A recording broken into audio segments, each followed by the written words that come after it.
വയനാട് സുഗന്ധഗിരിയിൽ അനധികൃത മരമുറിക്ക് ഒത്താശ ചെയ്തത് വനംവകുപ്പ് ഉദ്യോഗസ്ഥരെന്ന് പ്രദേശവാസികൾ. വീടിന് ഭീഷണിയായ മരങ്ങൾ മുറിക്കാൻ നൽകിയ അപേക്ഷയുടെ മറവിലാണ് മറ്റു മരങ്ങൾ മുറിച്ചു കടത്തിയത്. വനംവകുപ്പ് ഉദ്യോഗസ്ഥരുടെ കാവലിലാണ് അനധികൃത മരമുറി നടന്നത് എന്ന് നാട്ടുകാർ. 24 ഫോളോ അപ്പ്. ഈ മരം എപ്പോൾ ഈ റോഡിന് ചെരിഞ്ഞിരിക്കുന്ന ഒരു ഭീഷണിയില്ലാത്ത മരമാണ് അത് മുറിച്ചത്. അപ്പോൾ നമുക്ക് ഒരു ഫോറസ്റ്റ് ഉദ്യോഗസ്ഥന്മാർ വന്നിട്ട് ഇന്ന് മുറിപ്പിക്കുമ്പോൾ നമുക്ക് ചോദ്യം ചെയ്യേണ്ട കാര്യമില്ല. എന്തിനു മുറിച്ച് ഏതിനു മുറിച്ചും ചോദിക്കുകയില്ല. അങ്ങനെ ഫോറസ്റ്റ് ഉദ്യോഗസ്ഥനാണല്ലോ പറയുന്നത് മുറിപ്പിക്കുന്നത്.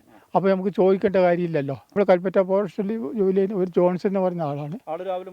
രാവിലെ മുതൽ മരം ഫസ്റ്റിൽ മുറിക്കുന്ന അന്ന് മുതൽ അവസാനം വരെ ജോൺസൺ ഉണ്ടായിരുന്നു.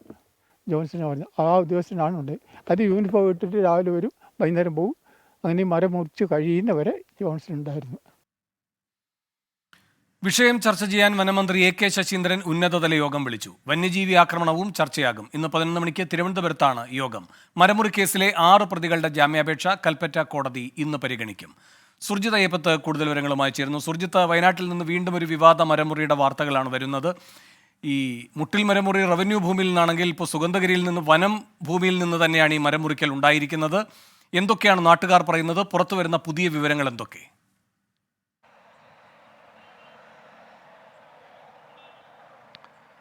വേണു, 4 ദിവസം മുമ്പാണ് ഇതുമായി ബന്ധപ്പെട്ട വിവരം അറിഞ്ഞതിൻ്റെ അടിസ്ഥാനത്തിൽ നമ്മൾ അവിടേക്ക് എത്തുന്നത്. ആദ്യമായി അവിടേക്ക് ഈ വിഷയം അറിഞ്ഞുകൊണ്ടെത്തുന്ന ഒരു മാധ്യമം നമ്മളാണ്.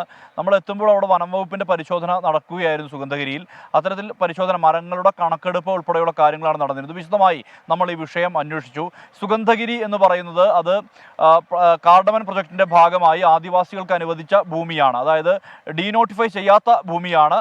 അതുകൊണ്ട് തന്നെ വനവുമായി ബന്ധപ്പെട്ട സ്റ്റാറ്റസ് ഇപ്പോഴും നിലനിൽക്കുന്നുണ്ട്. പക്ഷേ അത് 1986 ഈ പദ്ധതി നിലവിൽ വരികയും 3000-ഓളം ഏക്കർ ഭൂമി ആദിവാസികൾക്ക് കൈമാറിയത്. 5 ഏക്കർ വരെ ഭൂമി ലഭിച്ച ആദിവാസികളുണ്ട്. മാത്രമല്ല നിരവധി പേർ പട്ടയത്തിന് വേണ്ടി കാത്തു നിൽക്കുന്ന അത്തരത്തിലുള്ള സ്വഭാവത്തിലുള്ള ഭൂമിയാണ്. ഈ ഭൂമിയിൽ മരത്തിൻ്റെ അവകാശം ഉള്ളത്, മരമുറിയുമായി ബന്ധപ്പെട്ട അവകാശമുള്ളത് വനം വകുപ്പിന് തന്നെയാണ്. ട്രൈബൽ വകുപ്പ്, വനം വകുപ്പ്, റവന്യൂ വകുപ്പ്, ഇത് മൂന്നും ചേർന്നുള്ള ഒരു സ്വഭാവമാണ് ഈ ഭൂമിയെ സംബന്ധിച്ച് ഉള്ളത്.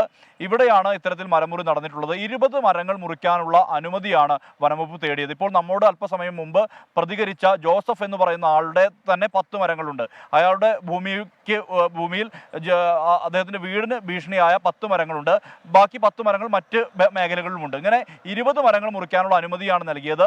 ഇതിൻ്റെ മറവിലാണ് വ്യാപകമായി 100-ലേറെ മരങ്ങൾ ഈ മേഖലയിൽ മുറിച്ചു കടത്തിയത്. വലിയ മരങ്ങളുണ്ട്, പക്ഷേ ഇതൊന്നും തന്നെ റിസർവ് ചെയ്യപ്പെട്ട മരങ്ങളല്ല എന്നുള്ളതാണ് ഏറ്റവും പ്രധാനപ്പെട്ട കാര്യം. അതായത് ഈട്ടി പോലുള്ള മുട്ടിൽ മരമുറിയുടെ സ്വഭാവം പരിശോധിക്കുമ്പോൾ അത് ഈട്ടി അടക്കമുള്ള മരങ്ങൾ ഉണ്ടായിരുന്നു എന്നുള്ളതാണ്. പക്ഷേ ഇവിടെ അത്തരത്തിലുള്ള മരങ്ങളില്ല. എല്ലാം തന്നെ പാഴ്മരങ്ങളുടെ പട്ടികയിൽ വരുന്ന എന്നാൽ പഴക്കമേറിയ മരങ്ങൾ ഇത്തരത്തിൽ ഉണ്ട്. വലിയ വീതിയുള്ള, വലിയ വിസ്തീർണമുള്ള മരങ്ങൾ ഉണ്ട്. ആ മരങ്ങൾ മുറിച്ചിട്ടുണ്ട്.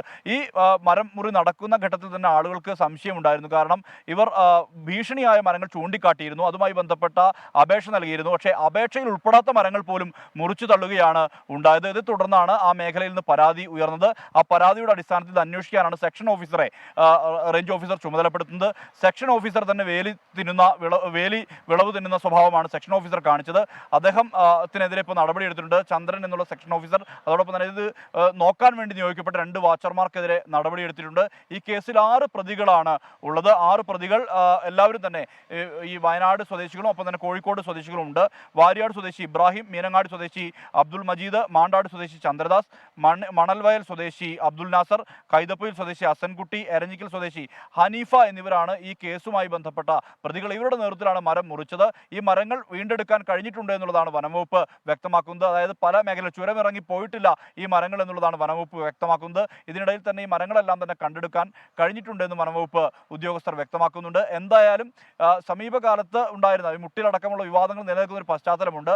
ഈ പശ്ചാത്തലത്തിലാണ് വീണ്ടും സുഗന്ധഗിരിയിൽ നിന്ന് ഈ വയനാട്ടിൽ നിന്ന് തന്നെ മറ്റൊരു മരമുറി വാർത്ത കൂടി പുറത്തെത്തുന്നത്. ഇതുമായി ബന്ധപ്പെട്ട ഇവരുടെ ജാമ്യാപേക്ഷ ഇന്ന് മുൻകൂർ ജാമ്യത്തിന് പ്രതികളെല്ലാം തന്നെ അപേക്ഷ നൽകിയിട്ടുണ്ട്. ആ അപേക്ഷ ഇന്ന് കൽപ്പറ്റ കോടതി പരിഗണിക്കുന്നുണ്ട്. കോടതി എന്ത് തരത്തിലുള്ള നിലപാടാണ് സ്വീകരിക്കുക എന്നുള്ളതാണ് വ്യക്തമാകേണ്ടത്. ഇനിയും ഇതിൽ അതായത് ഈ മുറിച്ചു തള്ളാൻ ഇവരുടെ കൂട്ടുണ്ടായിരുന്നു, വനംവകുപ്പ് ഉദ്യോഗസ്ഥരുടെ കാവലുണ്ടായിരുന്നു എന്നുൾപ്പെടെയുള്ള കാര്യങ്ങൾ ഈ മരം മുറിക്കാൻ വേണ്ടി അപേക്ഷ നൽകിയ ആളുകൾ തന്നെ പറയുന്നുണ്ട്, നാട്ടുകാർ പറയുന്നുണ്ട്.